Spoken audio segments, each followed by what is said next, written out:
ቻይና ለኢራን ክንዷን ለገሰች። አሜሪካን የሚዋጉ 40 እጅግ ዘመናዊ ጃ10 አደገኛ ጀቶች ኢራን ገብተዋል። የዋሽንግተን ሙቀት ጨምሯል። የአሜሪካና እስራኤል ራስ ምታት ተገልጧል። ከዚህ በፊት የኢራን አየር ኃይል አቅም የለውም እንደፈለግን በአየር ክልላቸው እንፈነጫለን ሲሉ የነበሩ ሁሉ አሁን ድምጥ ማጣቸው ጠፍቷል። አሜሪካና እስራኤልም እያፈገፈጉ ነው። በእርግጥ ማንም ነገሩ ከወሬ ያለፈ ይሆናል ብሎ ያሰብ አልነበረም። ከመጀመሪያው ነገሩን ሲያጣጥሉትና ሐሰት ነው ሲሉ የነበሩ ሁሉ አሁን ደግሞ አይ በአንድ የ40 የጦር ጀትማ የማይሆን ነው አሉ። ነገር ግን ቻይናና ኢራን ነገሩን መሬት አውርደው እውን አደረጉ።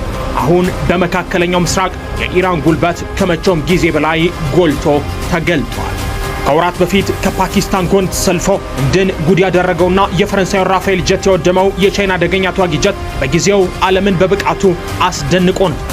አሁን ደግሞ ለሌላ ተልኮ ከአሜሪካ የጦር ጀቶች ከእስራኤል በራሪዎች ጋር ሊዋጋ ቴህራን ደርሷል። ኢራን አሁን 40 ዘመናዊ የቻይና ጃ10ሲ ስውር ተዋጊ አውሮፕላኖችን በይፋ የተቀበለች ሲሆን ይህ ዘመናዊ አውሮፕላን 3 ወታደራዊ አገልግሎቶችን ይሰጣል።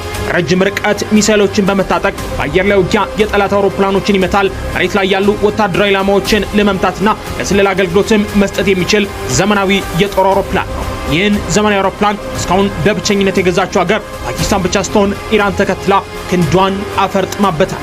ተዋጊ ጀቱ ምን የተለየ ብቃት አለው? ኢራንስ በምን ያክል መጠን ብቃቷ ይጨምራል? የቻይናና ኢራን የጠበቀ ግንኙነትስ ምን ይመስላል? አሜሪካስ የጦር ጀቱን ለምን ፈራችው? የሚሉትን ከዓለም ሚዲያ በጥንቅሩ ያስቃኛቸዋል። በተመሳሳይ ጥንቅቅ ያሉ ተመሳሳይ ጥንቅሮች እንዲደርሷችሁ ሰብስክራይብ በማድረግ ቤተሰቡን ቪዲዮ ላይ ካደረጋችሁ ጀምሮት ኮሜንት ላይ የተሰማችሁን አጋሩን። እስከ መጨረሻው አብራችሁን ቆዩ።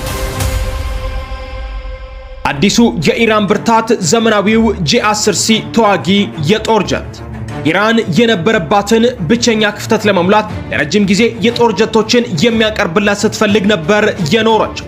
ነገር ግን ከሩሲያና ቻይና ውጪ ዓለም በሩን ስለዘጋባት ክንዷ እንደተዳከመ ነበር የከረመ። አሁን ግን ከሩሲያዎቹ 50 ሱ-35 ተዋጊዎች ቀድመው 40 የቻይና ጂ10ሲ ተዋጊ ጀቶች ቴህራን ደርሰዋል። ይሄ አደገኛ የጦር ጀት ቻይና ድንቅ ብቃቷን ብሎም የቴክኖሎጂ የበላይነቷን ያሳየችበት ነጸብራቋ ነው ቢባል ውጊያውን ከአሜሪካን በላይ ኢራን ትፈልገዋለች። አሜሪካን ተጨማሪ 6 አውዳሚ አውሮፕላን ተሸካሚ የጦር መርከብ ወደ ኢራን አስጠጋች። ፕሬዝዳንት ትራምፕ በዛሬው ዕለትም የደረደረ ጥያቄ ለኢራን አቅርበዋል። ሆኖም ጥያቄው በጦር መሳሪያና በዛቻ ካባ የታጀበ ሰበር ዜና የኢራን አየር ኃይል ከፍተኛ ተባለ ጥቃት በእስራኤል ላይ ፈጽሟል። በእስራኤል ላይ ዛሬ የተፈጸመው ጥቃት እጅግ በጣም ዓለምን እያነጋገረ ይገኛል።